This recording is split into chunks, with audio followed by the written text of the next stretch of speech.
Hey, this is Thad Joyner, and you're listening to What Thad Thinks, the one and only podcast on the interweb focused solely on what I think. Proud that you're listening today. We are powered by Better Beans Branding, your one-stop shop for commercial and residential design, graphics, branding, construction, and remodel. Yes, capable of everything. Thank you for listening. Welcome to What Thad Thinks, and I am Thad Joyner, President and CEO of Better Beans Branding. And this podcast is powered by Better Beans, your number one choice for branding, signage, remodels, and design. And it has been a solid 8 days since the last podcast, and we have been properly called out. There was a $100 challenge sent out. We have had quite a few that have asked for their $100. Remember, you have to email Neil, and that's Neil at betterbeansbranding.com. Give him your address, ask for your $100. We had promised one within, I think, 5 days, and here we missed it. All of it Neil's fault, not part of it. Every bit of it Neil's fault. He is behind on everything, so this would be no different. And thus, we're going to payroll deduct this $100 for each of the people that have asked for it. We're going to directly payroll deduct it from Neil. And so he's hearing about that right now. So pretty excited about that. So, hey, Neil, maybe you should join us now with your smiles about the good news. I can't, you can't payroll deduct that because I won't be able to afford the internet anymore. So there'll be no more podcasts. Well, we can have a podcast without you. You don't really offer that much. I mean, I could have my daughter come in here and feed me some news stories. They would that's all what we're looking for. 1 week of your thrashings and antics. Nobody has the longevity of me to sustain. You're silent. It's your problem. I had a bad joke that I'm glad I didn't say. So biting my tongue. It's a family show. I'm ready to do that. I'm ready to rock and roll. But we will need, I mean, I can't believe I'm talking to my brother, my older stepbrother, Jason. He's a real serious dude. I did not know he was listening to the podcast. I knew he had listened once, but I did not know that he was a listener. He is absolutely known for being the cheapest man I know. Very serious, great business guy, smart guy. But I was hanging up the phone talking to him about some real estate transactions. And he actually said, before you get off, didn't you say that we get $100 if you didn't post a podcast? I could not believe my brother called me out. So Jason Gabriels, Dr. Jason Gabriels, your favorite optometrist in Hall County, Georgia. If you'd like to go see him, I'll give a shout out to him. Maybe, but I bet you he still wants his $100. So you need to figure out how to mail him his $100. Let's get that out there to him. Who mail it to him in pennies? And who was the first person to send you $100? Big shout out to Shannon. Or ask for it. Ooh, you're garbled. Can you hear me? Well, Thad's cut off. So, it was Shannon at the Legacy Center here in Metro Atlanta. I'm not cut off. Can you still not hear me? I got you back. You're frozen on my screen. I heard you fine. I bet you the customers heard me. It's probably you.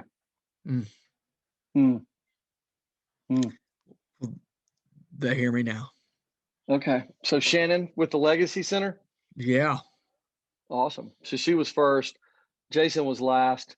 Nobody else gets a chance because we're posting this tomorrow. So the other people that got it in between, they'll just have to get it.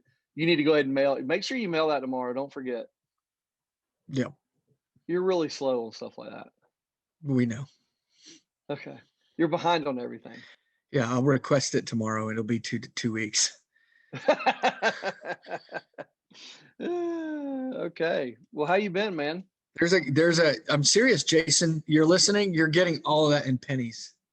You're I, not sending. Do not I send read it to it. him in I pennies. read Do an not. article the other day how It's not. somebody. Yeah, I've read that article Did too. you read that We too? all saw that. Yeah, yeah. The greasy The pennies. greasy But pennies. listen, do not do that to Jason.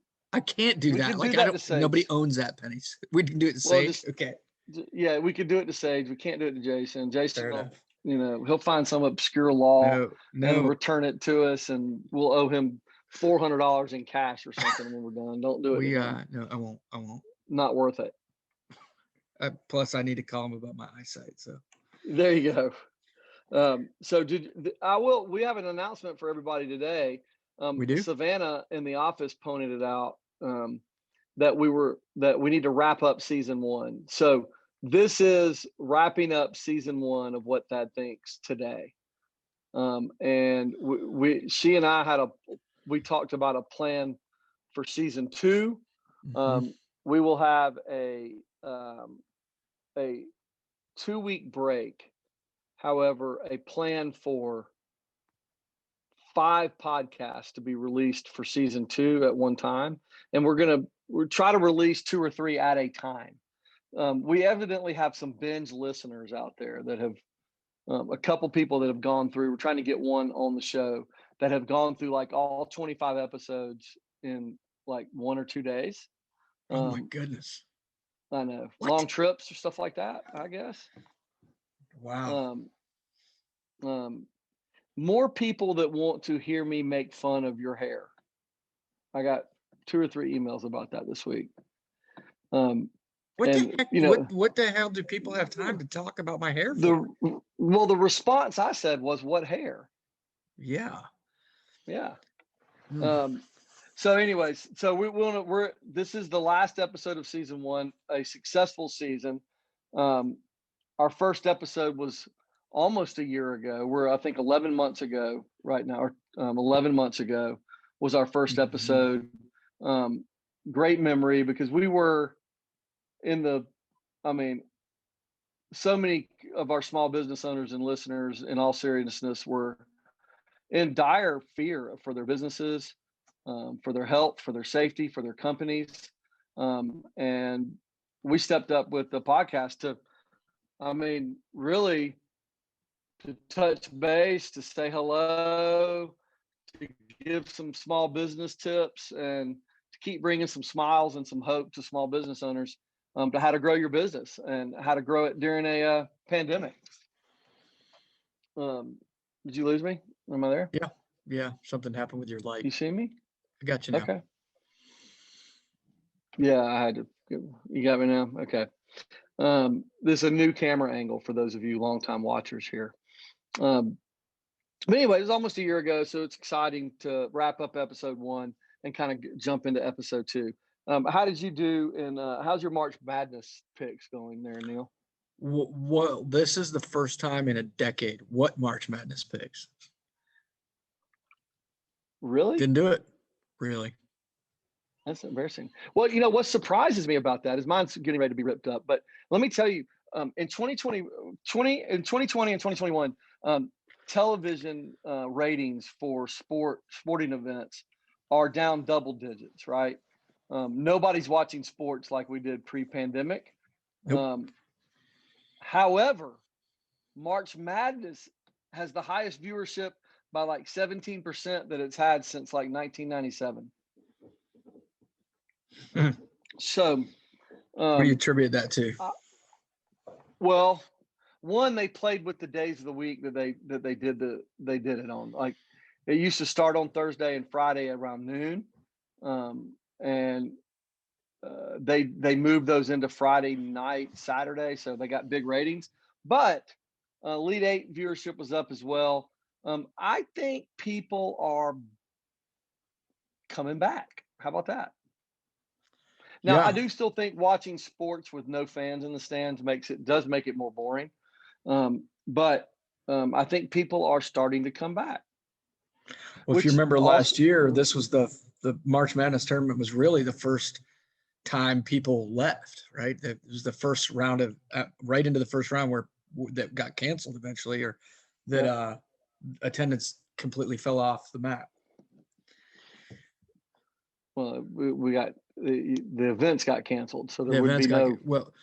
No. So of But course that's right. attendance. I mean, that's a very intelligent statement there, Neil. Let me rephrase that.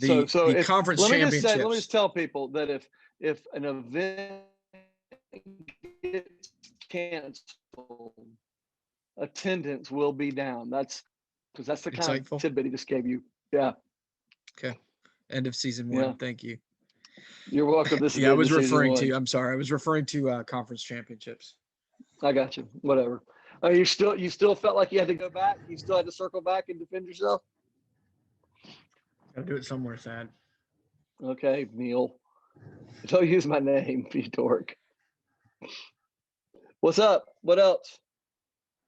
NFL 17-week schedule. Does that do anything for you? Interesting. Fewer preseason games finally. Yeah. I mean, I guess. Real games that matter. I mean, they Mhm. added non-conference games from the other side. I don't know how much they're going to matter, but yeah, more NFL, always better for me. More football. I mean, I know I've got some family members that like boycotted the NFL just over all their political nonsense, but I don't really care about. I don't really care about their political nonsense. I care about watching them bash heads and see who wins the football game. Yeah. I Like most red-blooded Americans. I think it's a win, and I like the fact that there's not wasteful attention to preseason that doesn't matter. They figured out a way to split up a lot of money. It just shows me one more thing: follow the money, right? So the more money they have, the more money that's going to be in the pie, the more they're all going to get to split, the happier everybody is, right? You think that includes the players in the union? Or is it what do you primarily? Mean, I think it includes. I mean, 100%. Well, of course they got something out of that, but yeah, they get their profit share. Okay. Yeah. So yeah, they wouldn't have agreed to without it. The union gets their extra money, so that's there, no doubt. Fan of it. Well, good for the NFL. Looking forward to next season. Yep. Yep. Absolutely. Hey, look, Georgia passing a new voting law. Controversy or not? Controversy or not? Well, of course it's a controversy. What are you talking about? Beneficial or not? The right thing to do. Well, I'm not going to pretend on this issue to be a politician all the way through. I do not think you should be able to cater food to people in line voting. I think that's campaigning. So I think that part of the law is good. I do not think I am 100% in favor of voter ID. So yes, I believe that every person should have to show their ID to vote. 100%. And so yeah, I don't understand the problem. You mentioned that you saw some pros and cons, but I know that you come from a different house of thinking than I do. So please share what the pros and what the cons of people having to have an ID to vote. I mean, people want to trust the vote. I mean, I don't have a problem with the ID. I think it's absolutely necessary. Yeah, people want to trust the vote. You cannot. You can't. Yeah. You can't trust build it trust unless you know everybody's ID. I don't have a problem with that. Yes. I don't know why. So what else? Right. Now, let me preface this with, I'm not a voter. Never voted. So my opinion doesn't really matter. Right. That's because he's an illegal alien, guys, or was at one point in time. No. His parents came to the United States illegally. That's not it. Yeah, that's not it. Don't go there. But that's not it. That is exactly I can still have an opinion on this. But that's not it. It has not. You know what? We could change subjects. It has nothing to do with it. Okay, go ahead. Why did you go there? I don't know why it matters, but it matters to somebody. You just got garbled again. I can hear you fine. Yeah, you're frozen on my screen. The whole serving of bottled water or water in line. Yeah, the bottled water in line. I mean, I think you're allowed to do that, and they've always done that. What does it matter? That's so minor. That has nothing to do with like somebody getting to vote, Neil. Well, Like you're I picking guess apart what the they're smallest saying. detail. Who's they? I am. And Is it whoever what is you're saying or they're saying? That's what I'm saying. Well, they quit saying what they're saying. Say what I'm saying is. What I think is that there are people who wait in lines for lengthy periods of time, and they have to have ability to eat or have something to sustain them while they wait. That is complete garbage. They can pack a sandwich and they can pack water. I mean, what are they like? Are they helpless? I mean, if I'm going somewhere and I'm going to have to wait in line for 10 hours, which I'm not going anywhere, I have to wait in line long enough where I'm going to get hungry.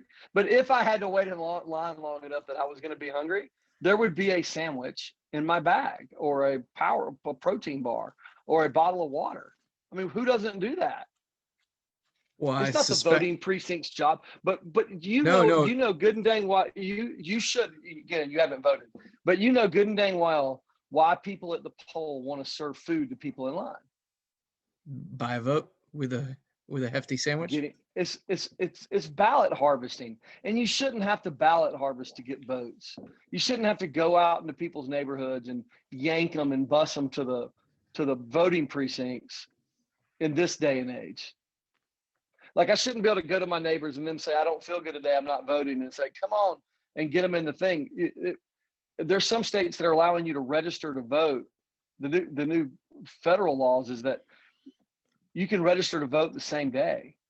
Like, someone that's never thought about voting, and I go out in the neighborhood and find somebody that's not registered to vote, and I coerce them however I want to coerce them, with a $10 bill, with a free lunch, with a free catered lunch in line, and get them to go register to vote and vote my way. It's just not America. I don't think it's right. I think it opens up a can of worms that we don't want to open up. Okay. But it's a minor issue. But look, here's the thing. You should have to register to vote in advance, probably a month in advance, at least, of the vote, to validate who you are and where you live, and that you're not voting in other states, yada, yada. And you should have to show your ID the day you vote. That's the only way people are going to trust it. Now, if there's a group of people out there that's saying that's racist, I don't know how that's racist. That's a procedure. Someone that said, well, a lot of poor people don't have IDs. Well, that's garbage. They have to have IDs. Every person in the country has IDs. You don't have to pay for your ID. It's not a poll tax to get an ID. If you're underprivileged, Georgia ID or a driver's license can be issued to you with no fee. The ability to acquire an ID is not an issue. It's not an issue. Okay. It's not. Yeah, I don't have a problem with that aspect. No, I don't. So you mischaracterized me, but it's okay. Well, that's what people are saying, and people are way going over the top here of saying this is not allowing people to vote. Well, there'll be calls for boycotts. There already have been. I mean, well, boycott Georgia. We'd love for some of you not to come down here right now. Boycott Coca-Cola. What are you going to drink? Pepsi? Good luck with that. That stuff's garbage. I mean, have fun with that. I mean, people just don't feel that strongly about it. There's not that many people I mean, there's no good logical argument for people not having a voter ID. And it's obvious there's a reason. I mean, take the politics out of it, please. But there's a reason why one party is pushing so hard that people can vote without an ID, that voter age can be younger. They want the voting age lowered to 16. There's allowing prisoners and ex-felons to vote. There's a reason why one party wants all these people to vote. Shrinking base. And there's a reason why one party wants all of those people not to vote. Yeah. And it's because both parties want to be in power and both parties want money. I get it. But don't quit trying to play to our emotions on it. That's what's driving me crazy. Anyway, Yeah. they have something. I can't believe you brought up that topic. I'm going to have some people mad at me. Email me at neil@betterbeansbranding.com. All your frustrations. Thank you. There you go. Get Thank that you. up there. I'll hit forward regularly. Yeah, thanks. Insurance benefits. Let's talk about the difference, or how do you feel about if you had the same amount of money to spend, would you spend it on helping employees get insurance benefits like healthcare insurance, or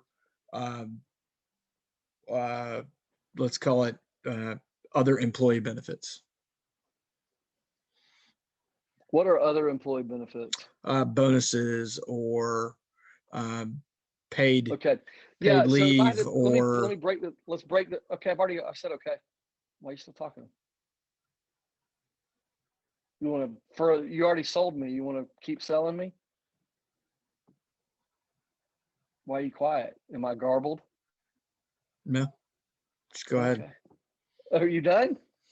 It's just great. Would It's you like the to wrap keep up it? for season 1. Would you like to keep explaining what I already said I understood? This is how conversation works. People go back and forward. This is not a conversation. This is a podcast. Oh my goodness, Neil. It's late. It's almost 10 o'clock at night. I can't believe we're doing this right now. All right. So look, we've done like 1 million studies on this. I think the money would be way better spent if we gave it directly. The money we're going to spend on health insurance, if we directly gave it to the employee. And however, business owners, the only thing that counts as benefits to your employees is health insurance. I mean, to the average worker, if you don't have health insurance, you don't really have benefits. And it's just the way it is. That's the way employees feel. So until you educate your employees on how to like shop insurance or shop healthcare themselves, health insurance would be the number one. Yeah. I would rather just give them the money and let them figure out how to do it themselves. Me and my stepdad, 60, well, it's turning 65 next month, 3 months. And he's never gone to the doctor. He's never had health insurance. Can you imagine how much money he saved? I mean, hundreds of thousands of dollars plus interest. We're maybe talking about $1 million. $1 million. He's $1 million better off than he would have been because he didn't have it. I mean, I'm not saying that's for everybody, but that was for him. It's kind of part of being American and being free. I'd rather give my employees the money and let them decide what to do. I'd rather the insurance companies not be able to give group rates to people, you know. I don't really want to control the insurance companies either, but I wish the people could just go out there and shop it for themselves. I know the type of plan I'm on, which is a MetaShare plan. I mean, I'm crushing anything we've ever done money-wise for my family of 4. I mean, I spend $400 a month for a family of 4. Gee, that's fantastic. It's unbelievable. It's the best. Wow. Can't do it for your company, but yeah, it's unbelievable. So yeah, that's it. So anyway, answer your question. Yeah, thank you. I saw an article Taking today. you a long time to transition and to read. What takes you so long today? Why are you so slow? You want to keep going? There's another pregnant pause. Can you just get going? We saw an article today about Google is accelerating their reopening plans for offices. So 4 months ago, they were shutting it all down and you weren't going back to work, or at least you were working remotely, guaranteed through July or August. That tune has completely changed. And that lines up against, other folks realizing that office space is there and needs to be used by people. I think this goes back to a podcast episode we had earlier in the year. People were going to find out really quick that this sounded great, that we're going to meet on Zooms, and our company is going to be there. But if you don't have a place for people to come to work, eventually they're not going to be as productive, and you're going to lose all your company culture. So Better Beans was one of the few companies I knew that were moving into space during COVID, and we did move into new space during COVID. And I think our culture has taken off. Our company growth has taken off, and we are beating some other companies in market share quite simply because we still show up to work, we still talk to each other, we're still there, all that kind of fun stuff. So yeah, Yeah, it doesn't good stuff. surprise me that Google's doing it. End of the day, they're a bottom line, culture driven company too. Yeah. What do you got today? Yeah. So as we wrap up season one, I had a different topic I was going to discuss tonight when we were going to record last week, but Neil bailed on us. So it's costing the company a few $100. But anyways, I want to talk about something near and dear to my heart today, and that's customer service.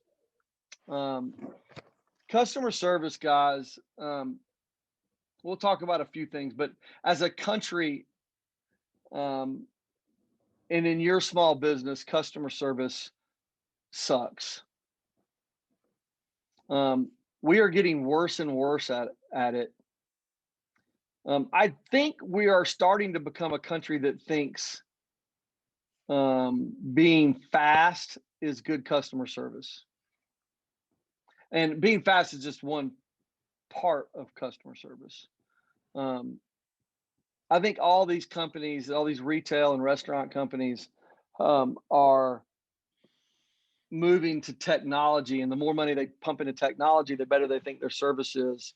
And completely disagree. My family cannot stand going out to eat with me or going to a drive-through with me or going to a retail with me, probably for numerous reasons, but most of all, they're afraid that I'm going to call someone out for their poor customer service, which I do every time we go out.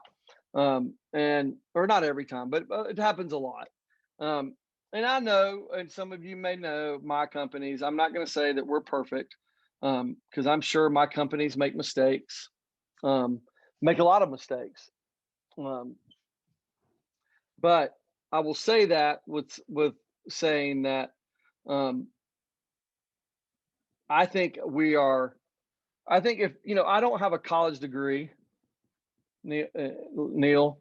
I am not an overly smart person. But I do believe that I have something that very few people have, is that I know how to win customers and I know how to keep them. And that one skill has made me wealthy. And I'm not trying to brag by saying we're wealthy or successful, which would probably been a better word to use. There's not a college in the world that is teaching kids how to win customers and how to keep them. It is quite simply the most valuable business secret in the world.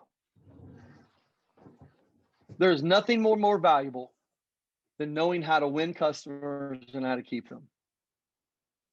And, if there was time on this, I teach a few hour class on this.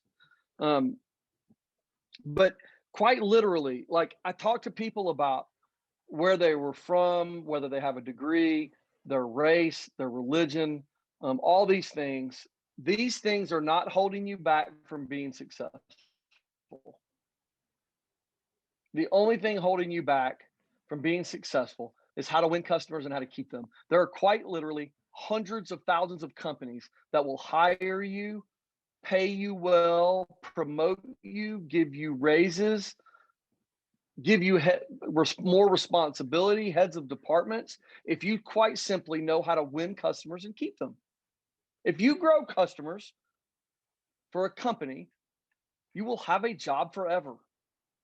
And it won't matter, like someone like me and Neil, who've done this in the restaurant business, in the retail business, in the childcare business, and in the remodel and construction business. It quite literally doesn't matter what business you're in. We could be in the widget business. We would sell more widgets. We would be successful in the widget business because we know how to win customers and we know how to keep them, period. And so all of you out there, and if you have kids out there, the one thing you need to be sitting up at night teaching them is about customer service. Because when they learn how to win customers and they learn how to keep them, They will be successful. All this stuff you're trying to teach them, staying up late with them, teaching them algebra, doesn't matter. If they know people and they know customers, they're going to be successful. So there are literally hundreds of companies that you can be successful in, thousands, hundreds of thousands of businesses you can be successful. So let's talk about a customer service plan for you small business owners. I want to talk about real quick some quick pointers that you can get a customer service plan for your business in place. Number one, and these are all going to be basic. Remember, I'm not very smart. These aren't going to be things like new aha moments for you. Number one, the customer comes first. Don't believe anything else you hear. In this time where I've got so many small business owners going, oh, we need to roll the red carpet out for employees because we need good employees and we can't find good applicants and blah, blah, blah, blah. Horse malarkey. Your employees aren't more important than customers. Customers come first. You don't come first as the owner. Your employees don't come first. The customer comes first. And I don't care. You have to teach this from day one when people come in the door. You have to tell them that I'm going to filter all my decisions through the customer's mind. Is this good for the customer? If it's good for the customer, we're doing it. If we're doing this for the good of me, the good of ownership, the good of our department, the good of our employees, then it's not a good decision. That decision, whatever decision you make for your company, whether it's pricing, whether it's hours you're open, whatever decision you're making, it better be good for the customer. If it's not, you made a bad decision. Number two, so that's the number one thing about your customer service plan. You better beat it into everybody's head that the customer's first. And it's okay, and don't feel guilty about it. And if the customer can't come first to a new person, I'm going to stay on number one. If the customer can't be first to the new employee you have, do not keep them employed in your company. They will be a cancer. Get them out. Only people that can put the customer first. Number two, you have got to have in your organization an attitude of gratitude. You have to be thankful that they're customers, thankful that you have a job, thankful that there's opportunities and problems that customers bring you, thankful that the customer complains sometimes so that you have an opportunity to improve, thankful that they show up early, that they stay late, that they have special requests. All these things are things that make some frontline employees frustrated. Right? The hard to please customer. The hard to please customer is going to make you great for everybody in your organization. Yeah. You better beg to have the hard to please customer. Right? Mm-hmm. You better beg to have the one that complains and tells you when you mess up, because that gives you a chance to fix it for everybody else. An attitude of gratitude. Smile. Be thankful for customers. Thankful for opportunities. Thankful you're busy. Thankful for phone calls. Attitude of gratitude. And I'm going to tell you one little nugget to go with it. Make sure in your attitude of gratitude, which is our number 2 point, make sure that your people also never tell their personal problems to customers. You have a lot of employees sometimes that think that they like to tell their woe is me husband, or woe is me wife, or woe is me work, or woe is me health problems to customers that they think are their friends. Listen to me. No customer wants to hear your problems. The customer is there. The customer is there for you to solve their problem. Now, their problem may mean they need to buy a new hammer. That means you're there to sell them a hammer and get them out of the store and make sure they come back when they need a screwdriver. That's your job. It isn't to tell them about your problems.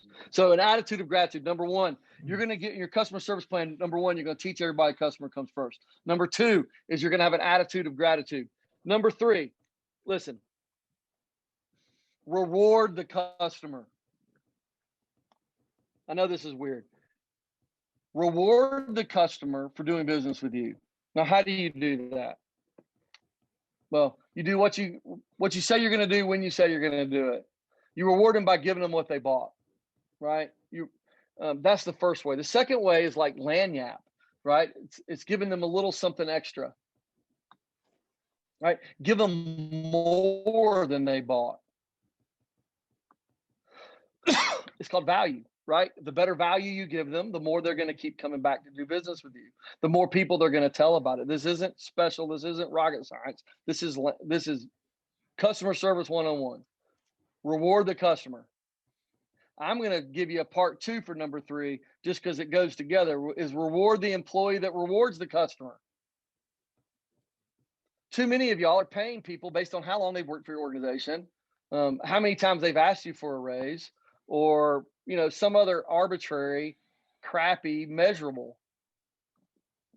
What they got paid at their last job. I mean, I see so many stupid things y'all are doing to pay employees. What you should be doing is rewarding the employees that reward customers.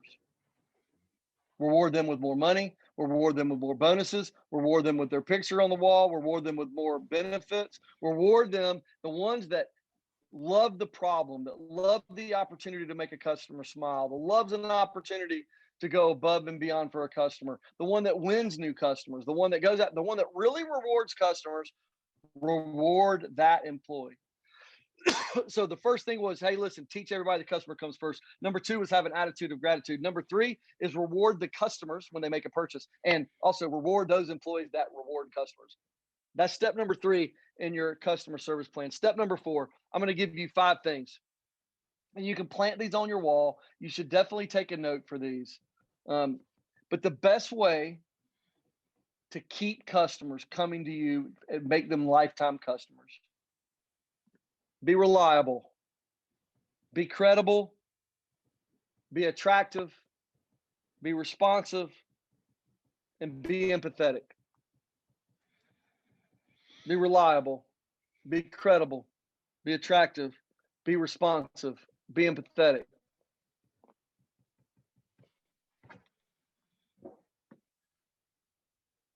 There's no reason, and most of y'all have heard this, there's no reason to have this, to go out and spend so much money on sales and to fill that bucket, just to have a hole in that bucket that all the customers are leaving you in. The best way after you've made a sale is to be those things for customers, whatever sale it may be. Even if you sold them a hamburger at McDonald's, what you can do now is be reliable, be credible, be attractive, be responsive, and be empathetic. That's how you keep that customer. And you have to be those things for real. You can't fake these, right? You either are these or you're not. And the ones that you're not great at, you either practice and become great at them, or you really shouldn't be in business. The great ones practice these things that they're not great at. I was talking to a customer the other day, and I'm like, well, I mean, do y'all practice your sales pitch? And they don't role play, they don't practice. I'm like, well, how are you going to get good? That's ridiculous. You're just trying to get good by doing these live? Just doing more of them. They're touring childcare centers, and they told me they don't practice. Well, so if you don't practice tours, then you're not going to get very good at them. If you want to be better than everybody else, I mean, they say, well, she's good at tours. Well, yeah, okay, she's the most bubbly and has the most woo, but she don't practice either. I'd beat the crap out of her because I practice. It's the same thing here. You've got to practice being these things. You got to practice being reliable, credible, attractive, responsive, empathetic. You got to put them on your mind, and you got to practice. You got to work. You can't just be there. So that's the 4th thing. The first thing was customer comes first. You have to plaster that across your country, your company. Number 2 is you're going to have attitude of gratitude. Number 3 is reward your customers and reward your employees that reward customers. Number 4, you're going to be reliable, credible, attractive, responsive, and empathetic. That's how you're going to keep your customers. And number 5 is you got to get credit. You know, I've said this 100 times. And it's a favorite at a thing. You know, you've got the turtle lays 1,000 eggs and doesn't get any credit. The chicken lays 1 egg and the whole county knows about it. I mean, the chicken lays an egg and it's bark, bark, bark, bark. and everybody, oh, the chicken lays eggs. If you went and polled 100 people for Family Feud and asked them name an animal that lays an egg, and everybody's going to say chicken, and the second person's going to say chicken, it's going to go bark, bark, and then you got to come up with another animal that lays an egg. Everybody knows who lays an egg and why they get credit for it. You know, we've said it 100 times. Who gets credit for great service? If I said, Neil, what's a company that gets credit for great service? Who are you going to tell me?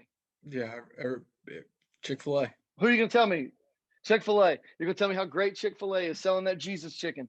And then I'm going to tell you, what about the post office? And you're going to say, well, the post office sucks.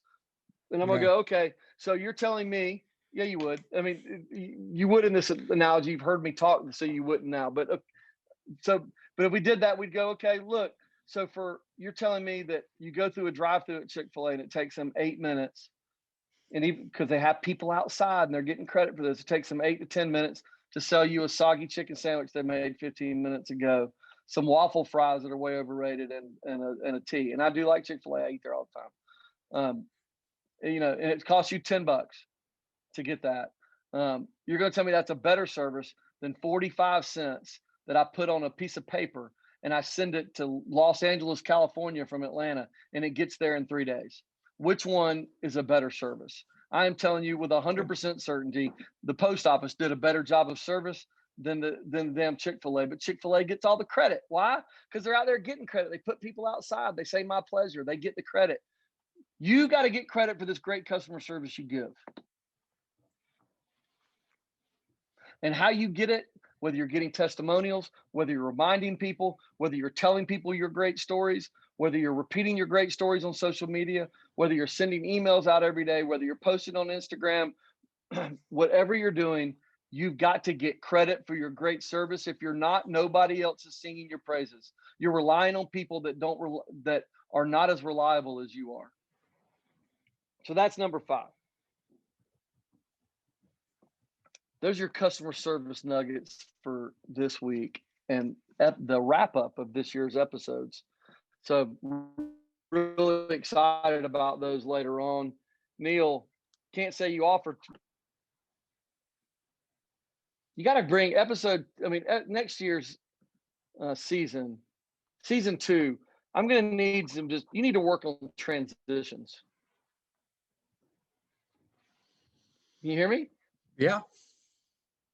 But then why aren't you responding? That's just weird dead air. Don't you know garbled. that on here? Like, we don't want dead air. No, I'm catching some words. Yeah. Yep. Okay.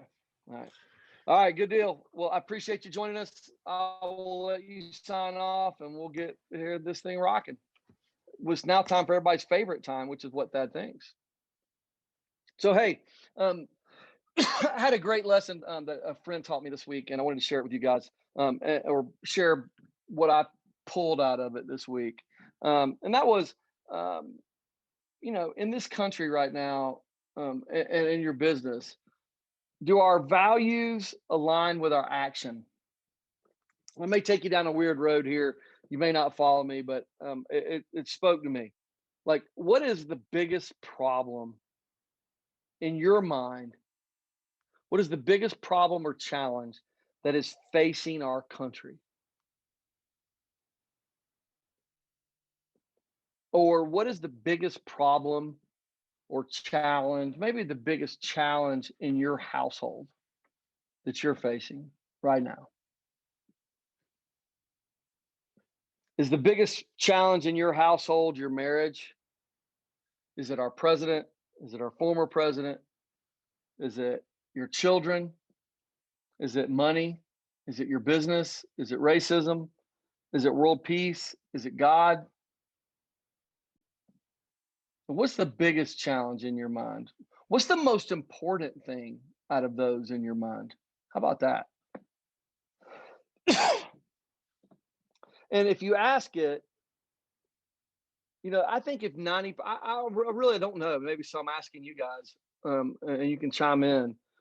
But I'm betting 90% of families out there that are listening to this, if you're a husband or a wife or a son or a daughter, or father or mom, I bet all of you would say your biggest challenge, the most important thing to you, is probably in that group is family.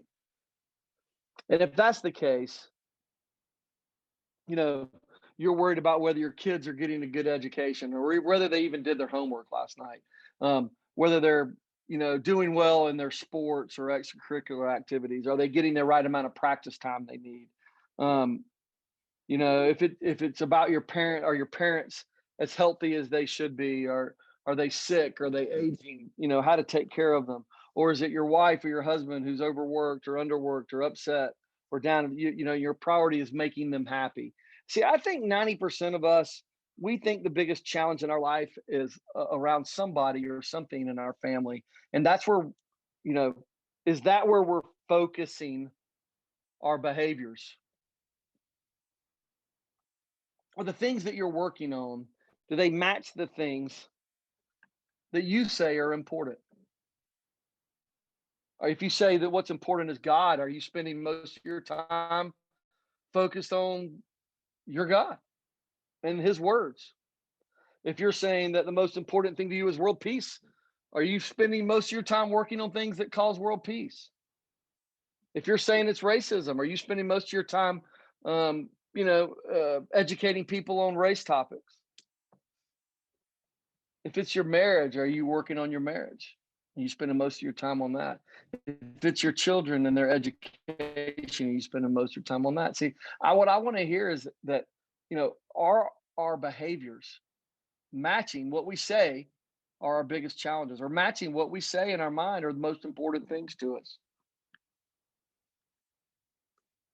We talk about it in business, and so I guess I'll bring it up in business too, is, if you set your goals and your budgets and the things that your core values and the things that you say are important, do your behaviors match your core values? Do your behaviors match your goals at work and at home? Are you spending the most time on the things that are most important to you? I bet most of us right now can say that we're not aligned. But are we going to do anything about that lack of alignment? Are we complaining? Are we taking care of our own problems, our own challenges? Or are you relying on the school? Are you relying on the government?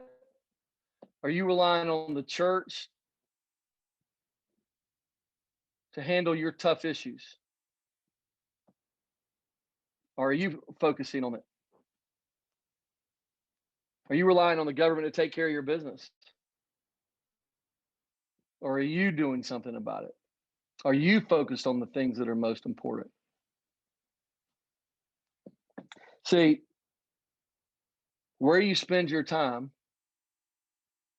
that's what's most important. So I challenge you to write down a little bit about what you're spending your time on, and maybe realign to make sure you're spending your time on the things that are most important to you and your company, and do the same thing at home for your family. Anyways, that's what Thad thinks. I want to thank you for joining us today. Please subscribe us, like us, leave us a review. We could use some fresh ones from a lot of you guys that love listening. I got it's a $50 challenge for those of you this week. If you can count how many times in this episode I made fun of Neil, please email that to Neil at betterbeansbranding.com, and he will promptly send you that little $50 gift from us. Hey, listen, also, make sure you look up Better Beans Branding for your construction, remodel, branding, signage, or graphic needs. The absolute best in the business, growing company, brought on 3 new designers in the last month. We're rocking and rolling. Look us up, and go look at our website anytime you like at betterbeansbranding.com. Thank you so much, and adios.